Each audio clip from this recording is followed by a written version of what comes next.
ಅನುದಿನ ಅನುಕ್ಷಣ ಮನೆಯಲ್ಲೂ ಕಲಿಯೋಣ, ಕಲಿಕೆಯ ಹೊಸ ಹಾದಿಯಲಿ ಜೊತೆಗೂಡಿ ಹೆಜ್ಜೆಯ ಹಾಕೋಣ, ಸಂತಸದಿ ಕಲಿಯೋಣ ನಮ್ಮ ಹೆಮ್ಮೆಯ ಈ ಕ್ಲಾಸಿನಲ್ಲಿ. Yes sir. Yes teacher. Present ma'am. 5ನೇ ತರಗತಿಯ ಎಲ್ಲ ವಿದ್ಯಾರ್ಥಿಗಳಿಗೆ ಇಂದಿನ ಪರಿಸರ ಅಧ್ಯಯನದ ಪಾಠಕ್ಕೆ ಆತ್ಮೀಯ ಸ್ವಾಗತ. ಮಕ್ಕಳೇ, ಈಗಾಗಲೇ ನಾವು 11ನೇ ಅಧ್ಯಾಯ ವಸ್ತು ಸ್ವರೂಪದ ಭಾಗ 1ರಲ್ಲಿ ಹಲವಾರು ವಿಷಯಗಳನ್ನು ತಿಳ್ಕೊಂಡಿದ್ದೀವಿ, ಹೌದಲ್ವಾ? ಹಾಗಾದರೆ ಯಾವೆಲ್ಲ ವಿಷಯಗಳನ್ನು ತಿಳ್ಕೊಂಡಿದ್ದೀವಿ ಒಮ್ಮೆ ಒಂದು ಪುನರ್ಮನನ ಮಾಡ್ಕೊಂಡು ಬರೋಣವಾ? ಹಿಂದಿನ ಅವಧಿಯಲ್ಲಿ ಮಕ್ಕಳೇ ನಾವು ದ್ರವ್ಯದ ಬಗ್ಗೆ ಅನೇಕ ಮಾಹಿತಿಯನ್ನು ತಿಳಿದಿದ್ವಿ.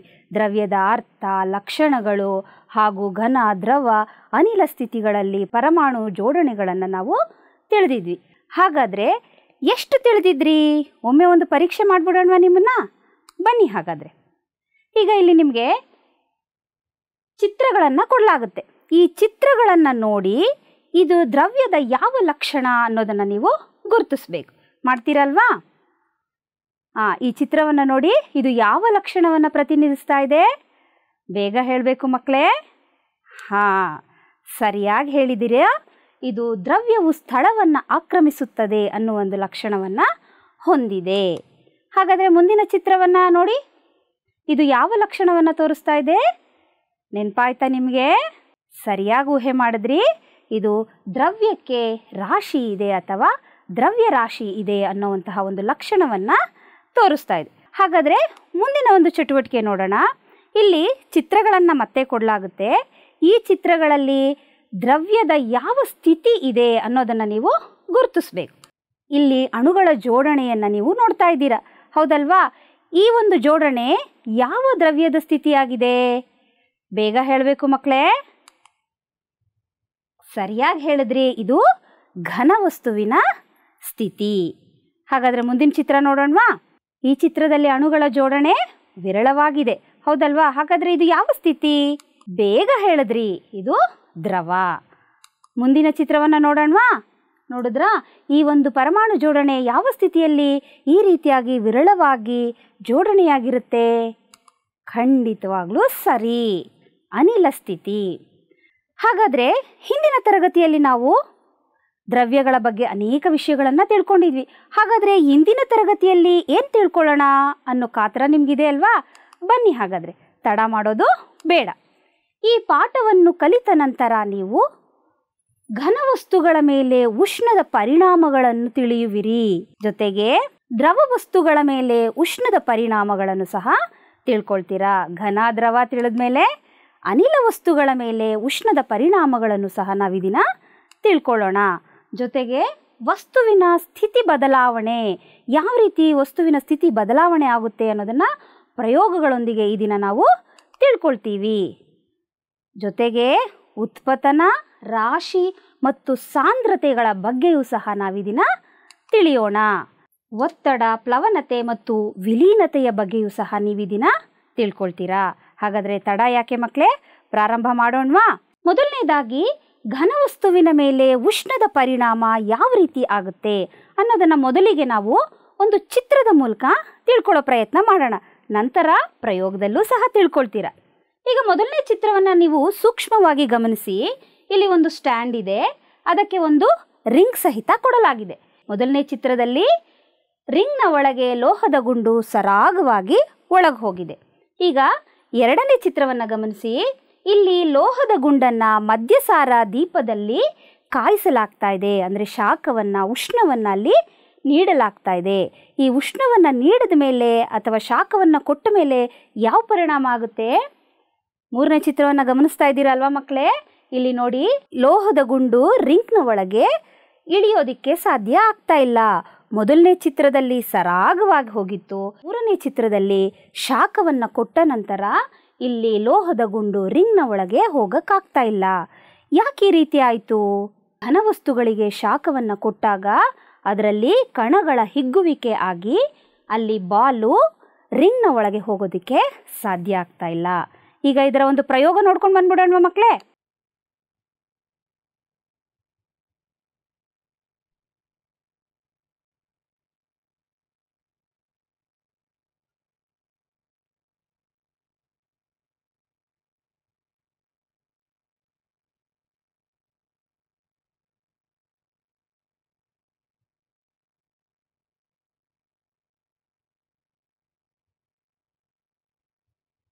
ಪ್ರಯೋಗ ನೋಡಿದ್ರಿ ಅಲ್ವಾ ಮಕ್ಕಳೇ?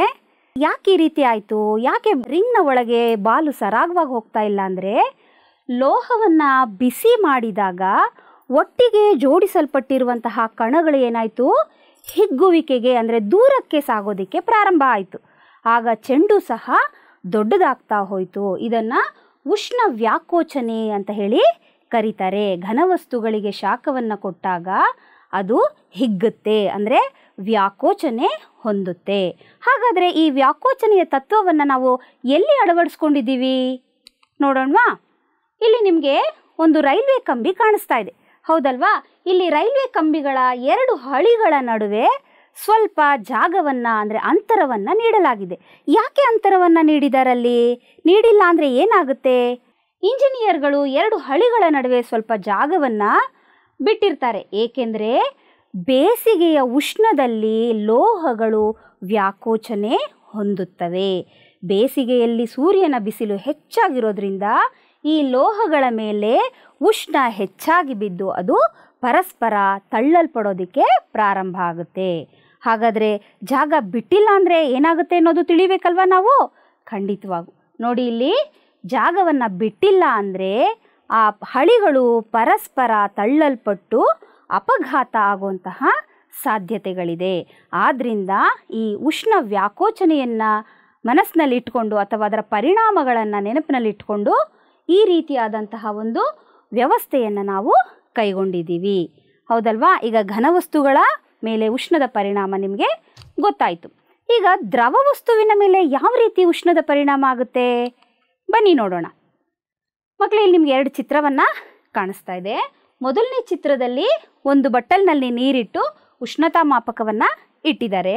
ಎರಡನೇ ಚಿತ್ರದಲ್ಲಿ ಅದೇ ಪಾತ್ರೆಗೆ ಶಾಖವನ್ನು ನೀಡ್ತಾ ಇದ್ದಾರೆ, ಅಂದರೆ ಅದನ್ನು ಬಿಸಿಯನ್ನು ಮಾಡ್ತಾ ಇದ್ದಾರೆ. ಈಗ ನೀವು ಇಲ್ಲಿ ಗಮನಿಸಬೇಕಾಗಿರೋ ಅಂಶ, ಮೊದಲನೇ ಚಿತ್ರದಲ್ಲಿ ಉಷ್ಣಮಾಪಕದಲ್ಲಿ ದ್ರವ ಎಷ್ಟು ಏರಿದೆ, ಎರಡನೇ ಚಿತ್ರದಲ್ಲಿ ಉಷ್ಣಮಾಪಕದಲ್ಲಿರುವಂತಹ ದ್ರವ ಎಷ್ಟು ಏರಿಕೆಯಾಗಿದೆ. ಹಾಗಾದರೆ ಯಾವ ಪಾತ್ರೆಯಲ್ಲಿ ಉಷ್ಣತೆಯ ಮಟ್ಟ ಹೆಚ್ಚಾಗಿದೆ ಮಕ್ಕಳೇ? ಸರಿಯಾಗಿ ಊಹೆ ಮಾಡಿದ್ದೀರಾ. ಎರಡನೇ ಉಷ್ಣಮಾಪಕದಲ್ಲಿ ಉಷ್ಣತೆಯ ಮಟ್ಟ ಮೇಲಕ್ಕೇರಿದೆ. ಹಾಗಾದರೆ ಯಾಕೆ ಏರ್ತು, ಇದರಲ್ಲಿ ಯಾಕೆ ಇರಲಿಲ್ಲ ಅನ್ನೋ ಗೊಂದಲ ನಿಮಗಿದೆ ಅಲ್ವಾ? ಬನ್ನಿ ಹಾಗಾದರೆ, ಇಲ್ಲಿ ಈ ಸಂಗ್ರಾಹಕದಲ್ಲಿರುವಂತಹ ನೀರನ್ನು ಕಾಯಿಸ್ತಾ ಇದ್ದಾರೆ, ಅಂದರೆ ಈ ಪಾತ್ರೆಯಲ್ಲಿರುವಂತಹ ನೀರನ್ನು ಕಾಯಿಸ್ತಾ ಇದ್ದಾರೆ. ಇದರ ಉಷ್ಣವು ಉಷ್ಣಮಾಪಕದಲ್ಲಿರುವ ದ್ರವಕ್ಕೆ ವರ್ಗಾವಣೆ ಆಗ್ತಾ ಇದೆ, ಹೌದಲ್ವಾ? ಈ ಉಷ್ಣದಿಂದಾಗಿ ಉಷ್ಣಮಾಪಕದಲ್ಲಿ ಇರುವಂತಹ ದ್ರವದಲ್ಲಿ ಪರಮಾಣುಗಳು ದೂರ ದೂರ ಚಲಿಸೋದಕ್ಕೆ ಪ್ರಾರಂಭ ಆಗುತ್ತೆ. ದ್ರವದಲ್ಲಿ ಕಣಗಳ ರಚನೆ ದೂರ ದೂರ ಇರುತ್ತೆ ಅನ್ನೋದು ನಿಮ್ಗೆ ಈಗಾಗಲೇ ಗೊತ್ತಿದೆ. ಹಾಗಾಗಿ ಶಾಖವನ್ನು ಕೊಟ್ಟಾಗ ಆ ಕಣಗಳು ಚಲನೆಯಾಗಿ ಉಷ್ಣತಾ ಮಾಪಕದಲ್ಲಿ ಉಷ್ಣತೆಯ ಮಟ್ಟ ಏರಿಕೆಯಾಗಿದೆ. ಘನ ಹಾಗೂ ದ್ರವದ ಮೇಲೆ ಯಾವ ರೀತಿ ಉಷ್ಣ ಪರಿಣಾಮ ಬೀರ್ತು ಅನ್ನೋದು ನೀವೀಗ ತಿಳ್ಕೊಂಡ್ರಿ. ಹಾಗಾದರೆ ಮುಂದಿನ ದ್ರವ್ಯದ ಸ್ಥಿತಿ ಯಾವುದು? ಅನಿಲ. ಅನಿಲ ವಸ್ತುವಿನ ಮೇಲೆ ಉಷ್ಣದ ಪರಿಣಾಮ ಏನಾಗುತ್ತೆ ಬನ್ನಿ ನೋಡೋಣ. ಇಲ್ಲಿ ನಿಮಗೆ ಒಂದು ಚಿತ್ರವನ್ನು ನೋಡ್ತಾ ಇದ್ದೀರಾ, ಹೌದಲ್ವಾ ಮಕ್ಕಳೇ? ಇಲ್ಲಿ ಒಂದು ಗಾಜಿನ ಪಾತ್ರೆ ಇದೆ. ಗಾಜಿನ ಪಾತ್ರೆಗೆ ಒಂದು ಬಾಟಲ್ನ ಇಡಲಾಗಿದೆ. ಆ ಬಾಟಲ್ನ ಬಾಯಿಗೆ ಒಂದು ಬಲೂನನ್ನು ಕಟ್ಟಲಾಗಿದೆ. ಇಲ್ಲಿ ಗಮನಿಸಬೇಕಾದ ಅಂಶ, ಬಾಟಲಿ ಮತ್ತು ಅದರೊಂದಿಗಿನ ಬಲೂನನ್ನು ಬಿಸಿ ನೀರಿನಲ್ಲಿ ಇಟ್ಟಾಗ ಬಾಟಲಿಯ ಒಳಗಿರುವಂತಹ ಗಾಳಿಯು ಬಿಸಿಯಾಗಿ ವೇಗವಾಗಿ ಚಲಿಸೋದಕ್ಕೆ ಪ್ರಾರಂಭ ಆಗುತ್ತೆ. ನಿಮ್ಗೆ ಈಗಾಗಲೇ ವಾಯುಪಾಠದಲ್ಲಿ ನೀವು ತಿಳಿದಿದ್ದೀರಾ, ಖಾಲಿ ಬಾಟಲ್ಲು ಖಂಡಿತವಾಗೂ ಖಾಲಿ ಇರೋದಿಲ್ಲ, ಅದರೊಳಗೆ ವಾಯು ಇರುತ್ತೆ. ಯಾವಾಗ ಈ ನೀರು ಬಿಸಿಯಾಗಿದ್ದು ಆ ಬಾಟಲ್ನ ಒಳಗಿರುವಂತಹ ವಾಯು ಬಿಸಿ ಆಗ್ತಾ ಚಲನೆ ಆಗೋಕ್ಕೆ ಪ್ರಾರಂಭವಾಗಿ ಎಲ್ಲಿಗೆ ಹೋಗಿ ಸೇರ್ತಾ ಇದೆ? ಅದು ಇಡೀ ಬಲೂನನ್ನು ತುಂಬ್ತಾ ಇದೆ. ಹೀಗೆ ಉಷ್ಣವನ್ನು ಕೊಟ್ಟಾಗ ಅನಿಲಗಳು ಮೇಲಕ್ಕೇರಿ ಇಡೀ ಒಂದು ಬಲೂನನ್ನು ಆವರಿಸ್ತಾ ಇದೆ. ಒಂದು ವೇಳೆ ಇದೇ ಬಲೂನನ್ನು ನಾವು ತಣ್ಣೀರಿನಲ್ಲಿಟ್ಟಾಗ ಏನಾಗುತ್ತೆ ನೋಡೋಣವಾ? ಖಂಡಿತವಾಗೂ ಈ ಚಿತ್ರವನ್ನು ಗಮನಿಸಿ ಮಕ್ಕಳೇ. ಈಗ ಅದೇ ಬಾಟಲ್ಲು ಅದೇ ಬಲೂನನ್ನು ನಾವು ತಣ್ಣೀರಿನಲ್ಲಿ ಇಟ್ಟಿದ್ದೀವಿ. ಏನಾಗಿದೆ? ತಣ್ಣೀರಿನಲ್ಲಿ ಇಟ್ಟಾಗ ಇಲ್ಲಿ ಒಳಗೆ ಇರುವಂತಹ ಅಂದರೆ ಬಲೂನ್ನಲ್ಲಿ ಇದ್ದಂತಹ ವಾಯು ಏನಾಗುತ್ತೆ? ಸಂಕುಚಿತಗೊಳ್ಳುತ್ತೆ. ತಂಪಾಗ್ತಾ ಆಗ್ತಾ ಅಲ್ಲಿರುವಂತಹ ಎಲ್ಲ ವಾಯುಗಳು ವಿಕಸನ ಆಗಿದ್ದಂತಹ ವಾಯು ಸಂಕುಚಿತವಾಗಿ ಮತ್ತೆ ಬಾಟಲಿಯ ಒಳಗೆ ಬಂದು ಸೇರುತ್ತೆ. ಬಾಟಲಿ ಮತ್ತು ಅದರೊಂದಿಗಿನ ಬಲೂನನ್ನು ತಣ್ಣೀರಿನಲ್ಲಿ ಇಟ್ಟಾಗ ಬಾಟಲಿ ಮತ್ತು ಬಲೂನ್ನ ಒಳಗಿರುವ ಗಾಳಿಯು ತಂಪಾಗುತ್ತದೆ. ಇದು ಗಾಳಿಯನ್ನು ನಿಧಾನವಾಗಿ ಚಲಿಸುವಂತೆ ಮಾಡಿ ಸಂಕುಚಿತ ಆಗುತ್ತೆ. ಹೌದಲ್ವಾ? ಈಗ ಘನ, ದ್ರವ, ಅನಿಲಗಳ ಮೇಲೆ ಉಷ್ಣದ ಪರಿಣಾಮ ನಿಮಗೆ ಗೊತ್ತಾಯಿತು. ಹಾಗಾದರೆ ಈಗ ವಸ್ತುಗಳ ಸ್ಥಿತಿ ಬದಲಾವಣೆ ಯಾವ ರೀತಿ ಆಗುತ್ತೆ? ಈಗಾಗಲೇ ನಿಮಗೆ ಗೊತ್ತು, ದ್ರವ್ಯ ಅಂದರೆ ವಸ್ತು, ವಸ್ತು ಅಂದರೆ ದ್ರವ್ಯ. ಒಂದು ದ್ರವ್ಯ ಅಥವಾ ವಸ್ತುಗಳಿಗೆ ನಾವು ಉಷ್ಣವನ್ನು ಕೊಟ್ಟಾಗ ಅದರ ಉಷ್ಣತೆಯಲ್ಲಿ ಏರಿಕೆಯಾಗಿದ್ದನ್ನು ನೀವೀಗಾಗಲೇ ಗಮನಿಸಿದ್ದೀರ. ಈ ರೀತಿ ಉಷ್ಣದಿಂದಾಗಿ ಉಷ್ಣತೆಯ ಮಟ್ಟ ಏರಿಕೆಯಾಗೋದ್ರಿಂದ ಅಥವಾ ದ್ರವ್ಯದ ಸ್ಥಿತಿಯು ಬದಲಾವಣೆಯಾಗುತ್ತೆ. ಅಂದರೆ ಒಂದು ವಸ್ತುವಿಗೆ ಉಷ್ಣವನ್ನು ಕೊಟ್ಟಾಗ ಆ ವಸ್ತುವಿನ ಉಷ್ಣತೆಯಲ್ಲಿ ಏರಿಕೆಯಾಗುತ್ತೆ. ಉಷ್ಣದಿಂದಾಗಿ ದ್ರವ್ಯದ ಸ್ಥಿತಿಯೂ ಸಹ ಬದಲಾವಣೆ ಆಗುತ್ತೆ. ಒಂದು ದ್ರವ್ಯವು ಉಷ್ಣದಿಂದಾಗಿ ತನ್ನ ಸ್ಥಿತಿಯನ್ನು ಬಿಟ್ಟು ಬೇರೆ ಸ್ಥಿತಿಗೆ ಬರೋದನ್ನು ನಾವೇನಂತ ಕರಿತೀವಿ? ವಸ್ತುವಿನ ಸ್ಥಿತಿ ಬದಲಾವಣೆ. ಹಾಗಾದರೆ ಹೇಗಿದು? ಒಂದು ಉದಾಹರಣೆ ನೋಡೋಣವಾ? ಇಲ್ಲಿ ಮಂಜುಗಡ್ಡೆ ಇದೆ. ಈಗ ಈ ಮಂಜುಗಡ್ಡೆಗೆ ನಾವು ಉಷ್ಣವನ್ನು ಕೊಡೋಣ, ಬಿಸಿ ಮಾಡೋಣವಾ? ಏನಾಗುತ್ತೆ ಯೋಚನೆ ಮಾಡಿ. ಮಂಜುಗಡ್ಡೆಯನ್ನು ಬಿಸಿ ಮಾಡಿದಾಗ ಏನಾಗುತ್ತೆ? ಅದು ನೀರಾಗುತ್ತೆ. ಹೌದಲ್ವಾ? ಈ ರೀತಿ ಮಂಜುಗಡ್ಡೆಯ ಸ್ಥಿತಿಯಿಂದ ಅದು ನೀರಿನ ಸ್ಥಿತಿಗೆ ಬರುತ್ತೆ. ಮತ್ತು ನೀರನ್ನು ಬಿಸಿ ಮಾಡಿದಾಗ ಏನಾಗಬಹುದು? ನೀರಾವಿ ಆಗುತ್ತೆ. ಸಾಮಾನ್ಯವಾಗಿ ನೀವು ನೀರನ್ನು ಕುದಿಯಕ್ಕಿಟ್ಟಿರ್ತೀರಾ ಅಥವಾ ಅನ್ನ ಮಾಡ್ತಾ ಇರ್ತೀರಾ. ಹಾಗೆ ಮಾಡ್ತಾ ಮಾಡ್ತಾ ಏನಾಗ್ತಾ ಇರುತ್ತೆ? ಮೇಲ್ಗಡೆಗೆ ನೀರು ಕುದ್ದು ಮೇಲೆ ಆವಿ ಆಗೋದನ್ನು ನೀವು ಗಮನಿಸಿದ್ದೀರಾ. ಅದನ್ನು ನಾವು ಅನಿಲ ಸ್ಥಿತಿ ಅಥವಾ ನೀರಾವಿ ಅಂತ ಹೇಳಿ ಕರಿತೀವಿ. ಹಾಗಾದರೆ ಒಂದು ಪ್ರಯೋಗ ನೋಡ್ಕೊಂಬರೋಣ ಮಕ್ಕಳೇ, ಯಾವ ರೀತಿ ವಸ್ತುಗಳ ಸ್ಥಿತಿ ಬದಲಾವಣೆ ಆಗುತ್ತೆ ಅಂತ. ಬನ್ನಿ. ವಸ್ತುವಿನ ಸ್ಥಿತಿ ಬದಲಾವಣೆ ಯಾವ ರೀತಿ ಉಂಟಾಗುತ್ತೆ ಅನ್ನೋದನ್ನ ಈಗ ನಾವು ಒಂದು ಪ್ರಯೋಗದ ಮೂಲಕ ತಿಳ್ಕೊಳ್ಳೋಣ. ಇಲ್ಲಿ ನಿಮಗೆ ನೀರಿನ ಘನರೂಪ ಅಂದ್ರೆ ಮಂಜುಗಡ್ಡೆಗಳನ್ನ ನೀವು ನೋಡ್ತಾ ಇದ್ದೀರಾ. ಈ ಮಂಜುಗಡ್ಡೆ ಯಾವ ರೀತಿ ಬದಲಾವಣೆ ಆಗುತ್ತೆ ಅನ್ನೋದನ್ನ ಈಗ ಒಂದು ಶಾಖವನ್ನ ಕೊಡೋದ್ರ ಮೂಲಕ ತಿಳ್ಕೊಳ್ಳೋಣ. ಈಗ ಮಂಜುಗಡ್ಡೆ ಸ್ಟವ್ ಮೇಲೆ ಇಟ್ಟಿದ್ದೀನಿ. ಈಗ ಇದಕ್ಕೆ ನಾನು ಶಾಖವನ್ನ ಕೊಡ್ತಾ ಇದ್ದೀನಿ. ಕಾಣ್ತಾ ಇದೆ ಅಲ್ವಾ ಮಕ್ಕಳೇ? ನೋಡಿ, ಈಗ ಮಂಜುಗಡ್ಡೆಗೆ ಶಾಖವನ್ನ ಕೊಟ್ಟಾಗ ಅದು ಯಾವ ರೀತಿ ಬದಲಾವಣೆ ಆಗ್ತಾ ಇದೆ ಮಕ್ಕಳೇ, ಗಮನಿಸ್ತಾ ಇದ್ದೀರಾ ಅಲ್ವಾ? ಮಂಜುಗಡ್ಡೆ ಸಂಪೂರ್ಣವಾಗಿ ಕರಗಿ ನೀರಾಗಿದೆ. ಈಗ ಈ ನೀರಿನ ಅಂದರೆ ದ್ರವ ರೂಪಕ್ಕೆ ಬಂದಿದೆ. ಘನ ರೂಪದಲ್ಲಿದ್ದಂತಹ ಮಂಜುಗಡ್ಡೆ ಈಗ ದ್ರವ ರೂಪಕ್ಕೆ ಬಂದಿದೆ. ಈ ದ್ರವ ರೂಪಕ್ಕೆ ಬಂದಂತಹ ಈ ನೀರಿಗೆ ಮತ್ತೂ ಶಾಖವನ್ನ ಹೆಚ್ಚಾಗಿ ಕೊಟ್ಟಾಗ ಏನ್ ಬದಲಾವಣೆ ಆಗುತ್ತೆ ಮಕ್ಕಳೇ? ಗಮನಿಸ್ತಾ ಇದ್ದೀರಾ ಅಲ್ವಾ? ಘನ ರೂಪದಲ್ಲಿದ್ದಂತಹ ನೀರು ದ್ರವ ರೂಪಕ್ಕೆ ಬಂದು ಇನ್ನೂ ಹೆಚ್ಚು ಶಾಖ ಕೊಟ್ಟಾಗ ಹೆಚ್ಚು ಹೆಚ್ಚು ಕುದೀತಾ ಅನಿಲ ರೂಪಕ್ಕೆ ಅಂದರೆ ನೀರಾವಿಯ ರೂಪಕ್ಕೆ ಬದಲಾವಣೆ ಆಗ್ತಾ ಇದೆ. ಇದರಿಂದ ನಮ್ಗೆ ಏನ್ ಗೊತ್ತಾಗ್ತಾ ಇದೆ? ವಸ್ತುಗಳ ಸ್ಥಿತಿ ಯಾವ ರೀತಿ ಬದಲಾವಣೆ ಆಯಿತು. ಪ್ರಯೋಗ ನೋಡಿದ್ರಿ ಅಲ್ವಾ ಮಕ್ಕಳೇ? ಯಾವ ರೀತಿ ವಸ್ತುಗಳ ಸ್ಥಿತಿ ಬದಲಾವಣೆ ಆಯಿತು. ಹಾಗಾದರೆ ವಸ್ತುವಿನ ಸ್ಥಿತಿ ಬದಲಾವಣೆಯನ್ನು ನಾವು ಒಂದು ಸಮೀಕರಣ ರೂಪದಲ್ಲಿ ಬರೆದಾಗ, ಮಂಜುಗಡ್ಡೆಯನ್ನು ಬಿಸಿ ಮಾಡಿದಾಗ ಅಂದರೆ ಒಂದು ಬಾಣದ ಗುರುತನ್ನು ಹಾಕಿ ಯಾವ ರೂಪಕ್ಕೆ ಬಂತದು? ನೀರಾಯಿತು. ನೀರನ್ನು ಮತ್ತೂ ಬಿಸಿ ಮಾಡಿದಾಗ ಅದೇನಾಯಿತು? ನೀರಾವಿಯಾಗಿ ಅನಿಲ ರೂಪಕ್ಕೆ ಬಂತು. ಹಾಗಾದರೆ ನನ್ನದೊಂದು ಪ್ರಶ್ನೆ, ಈ ನೀರಾವಿಯನ್ನು ಮತ್ತೆ ಮಂಜುಗಡ್ಡೆ ಮಾಡೋದಕ್ಕೆ ಸಾಧ್ಯನಾ ನಮಗೆ? ಖಂಡಿತ ಸಾಧ್ಯ ಮಕ್ಕಳೇ. ಈ ನೀರಾವಿಯನ್ನು ನಾವು ತಂಪು ಮಾಡಿದಾಗ ಅಂದರೆ ಅದಕ್ಕೆ ಹೆಚ್ಚು ತಂಪನ್ನು ಕೊಟ್ಟಾಗ ಅದು ಮತ್ತೆ ನೀರಾಗುತ್ತೆ. ಈಗಾಗಲೇ ನಾನು ಹೇಳಿದೆ, ನೀರನ್ನು ಕುದಿಯೋಕ್ಕೆ ಇಡ್ತಾ ಇರ್ತೀರಾ ಅಂದ್ಕೊಳ್ಳಿ, ಚೆನ್ನಾಗಿ ಕುದೀತಾ ಇದೆ, ಮೇಲೆ ಆವಿ ಹೋಗ್ತಾ ಇದೆ. ಆ ಸಮಯದಲ್ಲಿ ನೀವು ಸ್ಟವನ್ನು ಆಫ್ ಮಾಡಿ ಅದರ ಮೇಲೆ ಒಂದು ಪ್ಲೇಟ್ನ ಮುಚ್ಚಿ ಸ್ವಲ್ಪ ಸಮಯದ ನಂತರ ಆ ಪ್ಲೇಟನ್ನು ತೆಗೆದು ನೋಡಿ, ಅದರ ಮೇಲೆ ಸಣ್ಣ ಸಣ್ಣ ನೀರಿನ ಹನಿಗಳು ಇರುತ್ತೆ. ನೀರಾವಿ ಏನಾಯ್ತಲ್ಲಿ? ನೀರಾಗಿ ಪರಿವರ್ತನೆ ಆಯಿತು. ಆ ನೀರನ್ನು ಮತ್ತೂ ತಂಪು ಮಾಡಿದಾಗ ಅದು ಮಂಜುಗಡ್ಡೆ ಆಗುತ್ತೆ. ಅಂದರೆ ಆ ನೀರನ್ನು ನೀವು ರೆಫ್ರಿಜರೇಟ್ರಲ್ಲಿ ಇಟ್ಟಾಗ ಅದು ಮಂಜುಗಡ್ಡೆಗಳಾಗಿ ನಮಗೆ ಮತ್ತೆ ಯಥಾಸ್ಥಿತಿಯಲ್ಲಿ ಸಿಗುತ್ತೆ. ಈಗ ವಸ್ತುಗಳ ಸ್ಥಿತಿ ಬದಲಾವಣೆ ಗೊತ್ತಾಯ್ತಲ್ವಾ ಮಕ್ಕಳೇ? ಬನ್ನಿ ಹಾಗಾದರೆ ಇಲ್ಲಿ ಮಂಜುಗಡ್ಡೆ ಯಾವ ರೂಪ? ಘನ, ನೀರು ದ್ರವ ಹಾಗೂ ನೀರಾವಿ ಅನಿಲ ರೂಪ.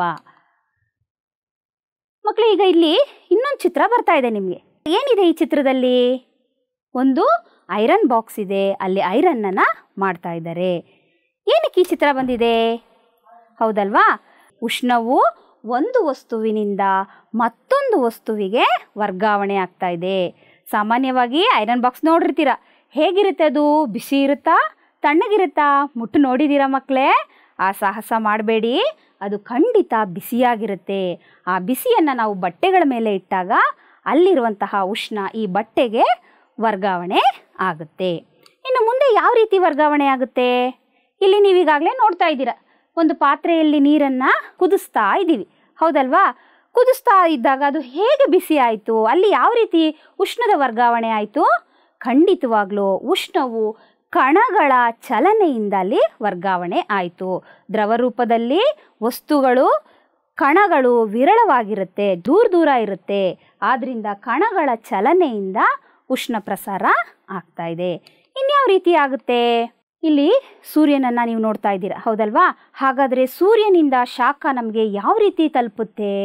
ತುಂಬ ಚಳಿ ಇರುತ್ತೆ ನಿಮಗೆ. ಆಗ ನೀವೇನು ಅನ್ಕೋತೀರಾ? ಅಪ್ಪ ಸ್ವಲ್ಪ ಬಿಸಿಲು ಕಾಯಿಸ್ಕೊಂಡು ಬರ್ತೀನಪ್ಪ ಅಂತ ಹೇಳ್ತೀರಾ.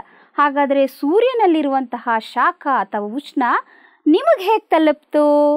ಹೌದು, ಅದು ಕಿರಣಗಳ ಮೂಲಕ ನಿಮ್ಮನ್ನದು ತಲುಪ್ತು. ಇಲ್ಲಿ ಉಷ್ಣ ಪ್ರಸಾರ ಕಿರಣಗಳ ಮೂಲಕ ವರ್ಗಾವಣೆ ಆಗುತ್ತೆ.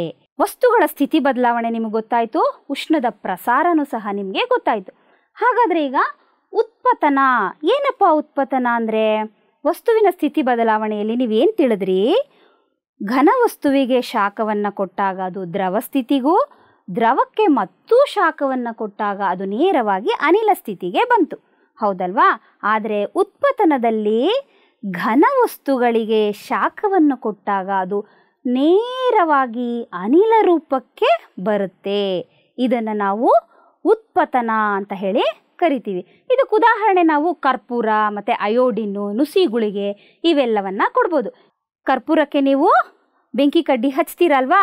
ಹಚ್ಚಿದಾಗ ಅದೇನಾಗುತ್ತೆ? ನೇರವಾಗಿ ಅನಿಲ ರೂಪವನ್ನು ಅದು ಪಡೆಯುತ್ತೆ. ಹಾಗಾದರೆ ಅದನ್ನು ಕುರಿತು ಒಂದು ಸಮೀಕರಣ ನೋಡೋದಾದರೆ, ಘನವಸ್ತುಗಳನ್ನು ನಾವು ಬಿಸಿ ಮಾಡಿದಾಗ ಅದು ನೇರವಾಗಿ ಅನಿಲ ಸ್ಥಿತಿಗೆ ಬರುತ್ತೆ. ಹಾಗಾದರೆ ಈಗ ಅದನ್ನು ಚಿತ್ರದ ಮೂಲಕ ನೋಡೋಣವಾ? ಈ ಚಿತ್ರವನ್ನು ನಿಮ್ಮ ಪಠ್ಯಪುಸ್ತಕದಲ್ಲೂ ಕೊಡಲಾಗಿದೆ ಮಕ್ಕಳೇ. ಇಲ್ಲಿ ಬಾಷ್ಪೀಕರಣದ ತಟ್ಟೆ ಇಟ್ಟಿದೆ, ಅದರ ಮೇಲೆ ನುಸಿಗುಳಿಗೆಯನ್ನು ಇರಿಸಲಾಗಿದೆ. ಅದಕ್ಕೆ ಹೆಚ್ಚು ಶಾಖವನ್ನು ಕೊಟ್ಟಾಗ ಅದು ನೇರವಾಗಿ ಆವಿಯಾಗುವಂತಹ ಒಂದು ಪ್ರಯೋಗವನ್ನು ನಿಮಗೆ ಕೊಡಲಾಗಿದೆ, ಹೌದಲ್ವಾ? ಈಗ ಉತ್ಪತನ ಯಾವ ರೀತಿ ಆಗುತ್ತೆ ಅನ್ನೋ ಒಂದು ಪ್ರಯೋಗ ನೋಡ್ಕೊಂಡು ಬರೋಣವಾ? ಬನ್ನಿ. ಹಾಗಾದರೆ ವಸ್ತುವಿನ ಸ್ಥಿತಿ ಬದಲಾವಣೆಯಲ್ಲಿ ಘನ ವಸ್ತುಗಳಿಗೆ ನಾವು ಶಾಖ ಕೊಟ್ಟಾಗ ದ್ರವ ರೂಪಕ್ಕೆ ಬಂತು. ಅದೇ ದ್ರವ ವಸ್ತುವಿಗೆ ಮತ್ತು ಶಾಖವನ್ನು ಕೊಟ್ಟಾಗ ಅನಿಲ ಸ್ಥಿತಿಯಲ್ಲಿ ನೀರಾವಿಯಾಗಿದ್ದನ್ನು ನೀವು ನೋಡಿದ್ರಿ. ಇಲ್ಲಿ ನುಸಿ ಗುಳಿಗೆಯನ್ನ ನೀವು ನೋಡ್ತಾ ಇದ್ದೀರಾ. ಇದನ್ನ ನೆಫ್ತಲಿನ್ ಬಾಲ್ ಅಂತಾನೂ ಕರೀತಾರೆ. ಈ ನುಸಿ ಗುಳಿಗೆಗಳು ಘನ ರೂಪದಲ್ಲಿ ಇದೆ. ಈ ಘನ ವಸ್ತುವಿಗೆ ಶಾಖವನ್ನು ಕೊಟ್ಟಾಗ ಏನಾಗುತ್ತೆ ನೋಡೋಣ ಮಕ್ಕಳೇ.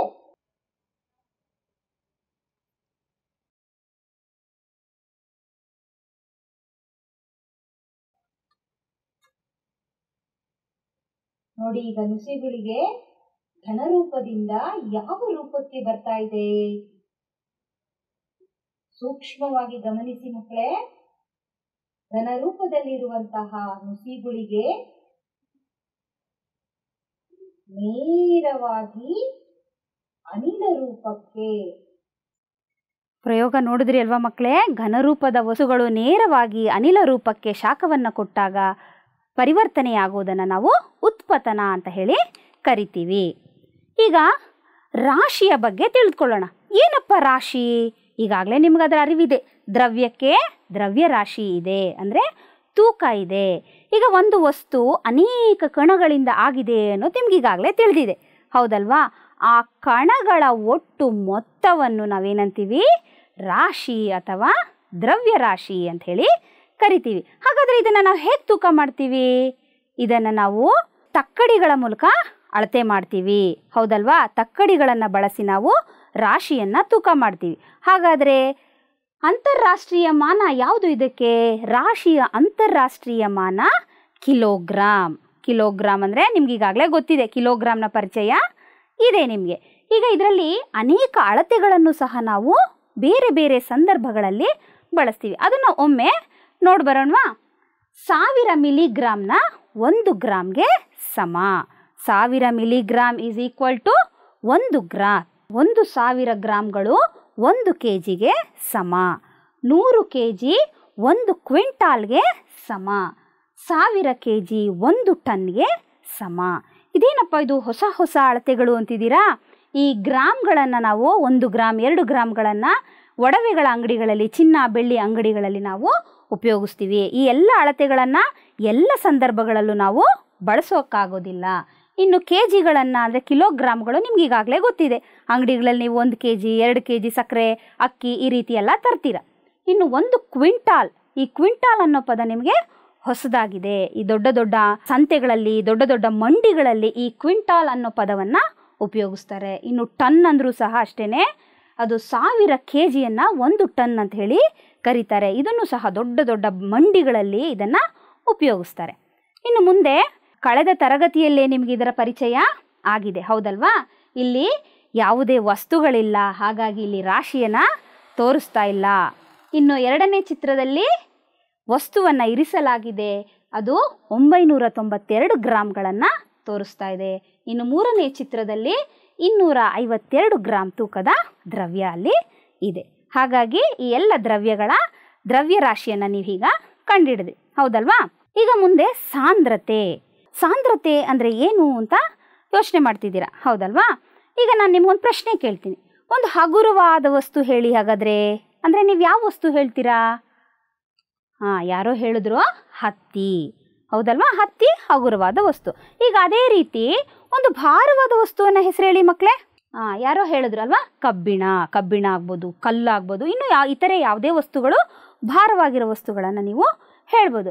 ಇಲ್ಲಿ ಯಾಕೆ ನಾನು ಹಗುರವಾಗಿರೋದು ಭಾರವಾಗಿರೋದು ಅಂತ ಕೇಳಿದೆ ಅಂದರೆ, ಒಂದು ಸಮಗಾತ್ರದ 2 ವಸ್ತುಗಳನ್ನು ತೂಕ ಮಾಡಿದಾಗ, ಅಂದರೆ ಒಂದು ಇಷ್ಟೇ ಗಾತ್ರದ ಹತ್ತಿನ ತಗೊಳ್ಳಿ, ಇಷ್ಟೇ ಗಾತ್ರದ ಕಲ್ಲು ತಗೊಳ್ಳಿ. ಗಾತ್ರ ಅಂದರೆ ಸೈಜು ಒಂದೇ ಇರಬೇಕು ಮಕ್ಕಳೇ.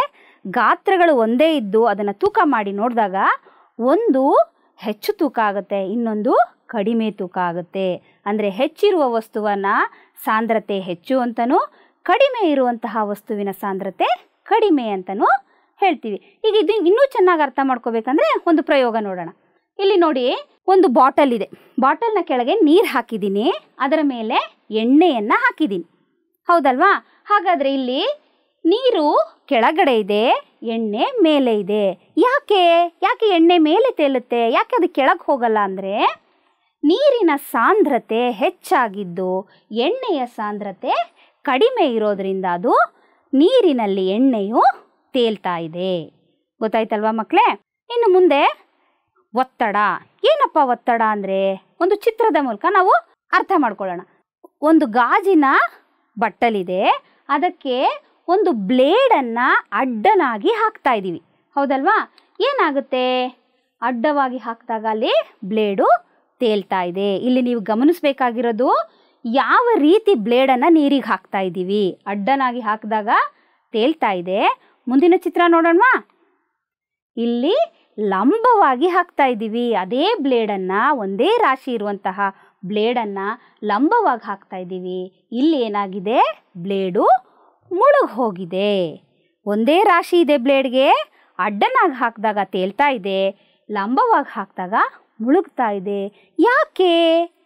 ನಿಮಗೊಂದು ಗೊಂದಲ ಶುರುವಾಯ್ತಲ್ವಾ? ಖಂಡಿತ ನಿಮ್ಮ ಗೊಂದಲ ಬಗೆಹರಿಸೋಣ. ಒಂದು ಏಕಮಾನ ಪ್ರದೇಶದ ಮೇಲೆ ಪ್ರಯೋಗಿಸಲ್ಪಡುವಂತಹ ಬಲವೇ ಒತ್ತಡ. ಎಷ್ಟು ಬಲವನ್ನು ನಾವು ಪ್ರಯೋಗಿಸ್ತಾ ಇದ್ದೀವಿ, ಅದು ಎಲ್ಲಿ? ಒಂದು ಏಕಮಾನ ಪ್ರದೇಶದ ಮೇಲೆ ಪ್ರಯೋಗಿಸಲ್ಪಡುವಂತಹ ಬಲವನ್ನು ಒತ್ತಡ ಅಂತ ಹೇಳಿ ಕರಿತೀವಿ. ಇನ್ನೂ ಹೆಚ್ಚಾಗಿ ತಿಳ್ಕೊಬೇಕಂದ್ರೆ, ಇಲ್ಲಿ ಬ್ಲೇಡ್ನ ರಾಶಿ ಒಂದೇ ಇದ್ದರೂ ಸಮಾನಾಂತರವಾಗಿ ಇರಿಸಿದಾಗ ಅದು ತೇಲ್ತಾ ಇದೆ, ಲಂಬವಾಗಿ ಇರಿಸಿದಾಗ ಅದು ಮುಳುಗ್ತಾ ಇತ್ತು, ಹೌದಲ್ವಾ? ಬ್ಲೇಡನ್ನು ಸಮಾನಾಂತರವಾಗಿ ಇರಿಸಿದಾಗ ಅದರ ರಾಶಿ ಜಾಸ್ತಿ ಜಾಗದಲ್ಲಿ ಹರಡ್ಕೋತಾ ಇದೆ. ಇಲ್ಲಿ ಮೂಲಮಾನ ವಿಸ್ತೀರ್ಣಕ್ಕೆ ಬೀಳುವಂತಹ ರಾಶಿ ಏನಾಗಿದೆ? ಕಡಿಮೆ, ಆದ್ದರಿಂದ ಇಲ್ಲಿ ತೇಲ್ತಾ ಇದೆ. ಬ್ಲೇಡನ್ನು ಲಂಬವಾಗಿ ಇರಿಸಿದಾಗ ಅದು ಮುಳುಗ್ತಾ ಇದೆ. ಯಾಕೆ ಮುಳುಗ್ತಾ ಇದೆ? ರಾಶಿ ಇಲ್ಲಿ ಸಣ್ಣ ಜಾಗದಲ್ಲಿ ಹರಡ್ಕೊಂಡಿದೆ, ಆದ್ದರಿಂದ ಅದಲ್ಲಿ ಮುಳುಗ್ತಾ ಇದೆ. ಇದರ ಪರಿಣಾಮ ಏನಂದರೆ ಏಕಮಾನ ವಿಸ್ತೀರ್ಣದ ಮೇಲಿರುವ ರಾಶಿಯನ್ನು ಅದು ಅವಲಂಬಿಸುತ್ತೆ. ಅಡ್ಡವಾಗಿ ಹಾಕಿದಾಗ ಅದರ ರಾಶಿ ಕಡಿಮೆ ಆಗ್ತಾ ಇದೆ, ಲಂಬವಾಗಿ ಹಾಕಿದಾಗ ಅದರ ರಾಶಿ ಹೆಚ್ಚಾಗ್ತಾ ಇದೆ. ಇದನ್ನು ನಾವೇನಂತೀವಿ? ಒತ್ತಡ. ಅದರ ಮೇಲೆ ನಾವು ಎಷ್ಟು ಒತ್ತಡವನ್ನು ಹಾಕ್ತಾ ಇದ್ದೀವಿ ಅನ್ನೋದ್ರ ಮೇಲೆ ಆ ಬ್ಲೇಡು ತೇಲ್ತಾ ಇದೆ ಹಾಗೂ ಮುಳುಗ್ತಾ ಇದೆ. ಈಗ ಇಲ್ಲಿ ಮತ್ತೊಂದು ಚಿತ್ರವನ್ನು ಗಮನಿಸಿ ಮಕ್ಕಳೇ. ಈಗ ಅದೇ ಬಾಟಲಿನಲ್ಲಿ ಒಂದು ಕಲ್ಲನ್ನು ಹಾಕ್ತಾ ಇದ್ದೀನಿ, ಹೌದಾ? ನೀರಿಗೆ ಕಲ್ಲನ್ನು ಹಾಕಿದಾಗ ಏನಾಗುತ್ತೆ? ಸರಿಯಾದ ಊಹೆ ಮಾಡಿದ್ದೀರಾ, ಅದು ಮುಳುಗಿ ಹೋಗ್ತಾ ಇದೆ, ಹೌದಲ್ವಾ? ಈಗ ಅದೇ ನೀರಿಗೆ ಒಂದು ಮರದ ತುಂಡನ್ನು ನಾನು ಹಾಕ್ತಾ ಇದ್ದೀನಿ. ಮರದ ತುಂಡು ಇಲ್ಲಿ ಏನಾಗ್ತಾ ಇದೆ? ತೇಲ್ತಾ ಇದೆ. ಕಲ್ಲು ಮುಳುಗ್ತು, ಮರದ ತುಂಡು ತೇಲ್ತು. ಯಾಕೆ ಹೀಗಾಯಿತು? ಕಲ್ಲು ಯಾಕೆ ಮುಳುಗುತ್ತೆ, ಮರದ ತುಂಡು ಯಾಕೆ ತೇಲುತ್ತೆ ಅನ್ನೋ ಕುತೂಹಲ ಇದೆ ಅಲ್ವಾ ನಿಮಗೆ? ಖಂಡಿತವಾಗೂ ಹೇಳ್ತೀನಿ ಮಕ್ಕಳೇ. ಇದನ್ನು ನಾವು ಪ್ಲವನತೆ ಅಂತ ಹೇಳಿ ಕರಿತೀವಿ. ಅಂದರೆ ಒಂದು ವಸ್ತು ನೀರಿಗೆ ಬಿದ್ದಾಗ ಕೆಳಮುಖ ಬಲ ಪ್ರಯೋಗಿಸುತ್ತೆ, ಅದೇ ಸಮಯದಲ್ಲಿ ನೀರು ಸಹ ಮೇಲ್ಮುಖ ಬಲವನ್ನು ಪ್ರಯೋಗಿಸ್ತಾ ಇರುತ್ತೆ. ಆದರೆ ಇದು ನಮ್ಮ ಕಣ್ಣಿಗೆ ಕಾಣಿಸೋದಿಲ್ಲ, ಈ ಪ್ರಕ್ರಿಯೆ ನಡೀತಾ ಇರುತ್ತೆ. ಯಾವಾಗ ಮೇಲ್ಮುಖ ತಳ್ಳು ಬಲ ಜಾಸ್ತಿ ಆಗುತ್ತೆ ಆಗ ವಸ್ತು ನೀರಿನಲ್ಲಿ ತೇಲುತ್ತೆ. ಈ ರೀತಿ ತೇಲೋದನ್ನು ನಾವು ಪ್ಲವನತೆ ಅಂತ ಹೇಳಿ ಕರಿತೀವಿ. ಈ ಪ್ಲವನತೆಯ ತತ್ವವನ್ನು ಆಧಾರವಾಗಿ ಇಟ್ಕೊಂಡೇ ದೋಣಿಗಳು, ಹಡಗುಗಳು ಇವೆಲ್ಲವನ್ನು ತಯಾರಿಸಿರೋದು. ಈಗ ಪ್ಲವನತೆ ನಿಮ್ಗೆ ಅರ್ಥ ಆಯ್ತಲ್ವಾ? ಮುಂದೆ ಇಲ್ಲೊಂದು ಚಿತ್ರವನ್ನು ನೋಡ್ತಾ ಇದ್ದೀರಾ. ಇಲ್ಲಿ ಬಟ್ಟಲಿಗೆ ಉಪ್ಪನ್ನು ನಾವು ಹಾಕ್ತಾ ಇದ್ದೀವಿ. ಉಪ್ಪನ್ನು ನೀರಿಗೆ ಹಾಕಿದಾಗ ಏನಾಗುತ್ತೆ? ಕರಗಿ ಹೋಗುತ್ತೆ. ಈಗ ಇಲ್ಲಿ ಈ ಜಿಲಿನ ಪುಡಿಯನ್ನು ನಾನು ಹಾಕಿದ್ದೀನಿ, ಇದು ಕರಗುತ್ತಾ? ಖಂಡಿತ ಕರಗಲ್ಲ. ಯಾಕೆ ಕರಗಲ್ಲ? ಇದನ್ನು ನಾವು ವಿಲೀನತೆ ಅಂತ ಹೇಳಿ ಕರಿತೀವಿ. ಉಪ್ಪು, ಸಕ್ಕರೆ ಈ ಎಲ್ಲ ವಸ್ತುಗಳನ್ನು ನಾವು ನೀರಿಗೆ ಅಥವಾ ಹಾಲಿಗೆ ಹಾಕಿದಾಗ ಅದೇನಾಗುತ್ತೆ? ವಿಲೀನತೆ ಆಗುತ್ತೆ. ಇಜ್ಜಿಲಿನ ಪುಡಿ ಇದು ವಿಲೀನತೆ ಆಗೋದಿಲ್ಲ. ಕೆಲವು ವಸ್ತುಗಳು ನೀರಿನಲ್ಲಿ ಕರಗುತ್ತವೆ, ಇದನ್ನು ನಾವು ವಿಲೀನತೆ ಅಂತ ಹೇಳಿ ಕರಿತೀವಿ. ಹಾಗಾದರೆ ಈಗ ಒಂದು ಚಟುವಟಿಕೆ ನಿಮಗೆ. ಇಲ್ಲಿ ಉಪ್ಪಿದೆ, ಆಯಿತಾ? ಇಲ್ಲಿ ನೀರಿನಲ್ಲಿ ವಿಲೀನವಾಗುವ ವಸ್ತುಗಳು ಮತ್ತು ನೀರಿನಲ್ಲಿ ವಿಲೀನವಾಗದ ವಸ್ತುಗಳು ಅಂತ 2 ಕಾಲಮ್ನ ಕೊಟ್ಟಿದೆ. ಈಗ ನೀವು ಸರಿಯಾಗಿ ಊಹೆ ಮಾಡಿ ಯಾವುದು ಯಾವ ಜಾಗಕ್ಕೆ ಬರಬೇಕು ಅಂತ ಹೇಳಬೇಕು. ಹೇಳ್ತೀರಾ? ಬನ್ನಿ ನೋಡೋಣ. ಉಪ್ಪು, ವೆರಿ ಗುಡ್, ಉಪ್ಪು ವಿಲೀನವಾಗುತ್ತೆ. ಮರಳು ವಿಲೀನ ಆಗೋದಿಲ್ಲ. ಸಕ್ಕರೆ ವಿಲೀನವಾಗುತ್ತೆ. ಸೀಮೆ ಎಣ್ಣೆ ಮಕ್ಕಳೇ ವಿಲೀನ ಆಗೋದಿಲ್ಲ. ಹಾಲು ವಿಲೀನತೆ ಆಗ್ತಾ ಇದೆ ಅಲ್ವಾ? ಖಂಡಿತ. ತೆಂಗಿನ ಎಣ್ಣೆ ಅದು ಸಹ ಮೇಲೆ ತೇಲುತ್ತೆ. ಕಲ್ಲು ಸಕ್ಕರೆ ನೋಡಿದಿರ, ಕಲ್ಲು ಸಕ್ಕರೆಯನ್ನು ನೀರಿಗೆ ಹಾಕಿ ಖಂಡಿತ ಅದು ವಿಲೀನವಾಗುತ್ತೆ. ಕಲ್ಲು ಖಂಡಿತ ಅದು ವಿಲೀನ ಆಗೋದಿಲ್ಲ. ವಿಲೀನತೆ ಬಗ್ಗೆ ನೀವೀಗ ಚೆನ್ನಾಗಿ ತಿಳ್ಕೊಂಡ್ರಿ ಅಲ್ವಾ? ಹಾಗಾದರೆ ಈ ದಿನ ನಾವು ಹಲವಾರು ವಿಷಯಗಳನ್ನು ತಿಳ್ಕೊಂಡ್ವಿ ಇದರ ವಸ್ತುಗಳ ಸ್ವರೂಪದಲ್ಲಿ. ಎಲ್ಲ ನೆನಪಿದೆ ಅಲ್ವಾ? ಹಾಗಾದರೆ ನಿಮಗೆ ಒಂದು ಗೃಹ ಪಾಠ. ಯೋಚಿಸಿ ಉತ್ತರವನ್ನು ನೀವು ಬರೀಬೇಕು. ದೋಣಿಯು ನೀರಿನಲ್ಲಿ ಮುಳುಗುವುದಿಲ್ಲ, ಏಕೆ? ಯೋಚನೆ ಮಾಡಿ ಉತ್ತರ ಬರೀರಿ. 1 kg ಹತ್ತಿ ಮತ್ತು 1 kg ಕಬ್ಬಿಣ ಇವುಗಳಲ್ಲಿ ಯಾವುದು ಹೆಚ್ಚಿನ ಭಾರ ಹೊಂದಿದೆ? ಬೀರುವಿನಲ್ಲಿಟ್ಟಂತಹ ನುಸಿಗುಳಿಗೆ ಕೆಲ ದಿನಗಳ ಬಳಿಕ ಏನಾಗುತ್ತದೆ, ಏಕೆ? ಕಡಿಮೆ ಮತ್ತು ಹೆಚ್ಚು ಸಾಂದ್ರತೆಯುಳ್ಳಂತಹ 5 ವಸ್ತುಗಳನ್ನು ಪಟ್ಟಿ ಮಾಡಿ ನಿಮ್ಮ ಶಿಕ್ಷಕರಿಗೆ ತೋರಿಸ್ತೀರಾ ಅಲ್ವಾ ಮಕ್ಕಳೇ? ಖಂಡಿತ ತೋರಿಸ್ತೀರಾ ಅನ್ನೋ ಆಶಾಭಾವನೆ ನನಗೆ ಇದೆ. ಧನ್ಯವಾದಗಳು ಮಕ್ಕಳೇ. ನನ್ನ ಹೆಸರು ಸವಿತಾ ದೇವಿ ಸಿ, ಸಹ ಶಿಕ್ಷಕಿಯಾಗಿ ಕಾರ್ಯನಿರ್ವಹಿಸ್ತಾ ಇದ್ದೀನಿ. ಸರ್ಕಾರಿ ಮಾದರಿ ಪ್ರಾಥಮಿಕ ಶಾಲೆ ಅಂಜನಾಪುರ, ಬೆಂಗಳೂರು ದಕ್ಷಿಣ ವಲಯ 3. ಧನ್ಯವಾದಗಳು.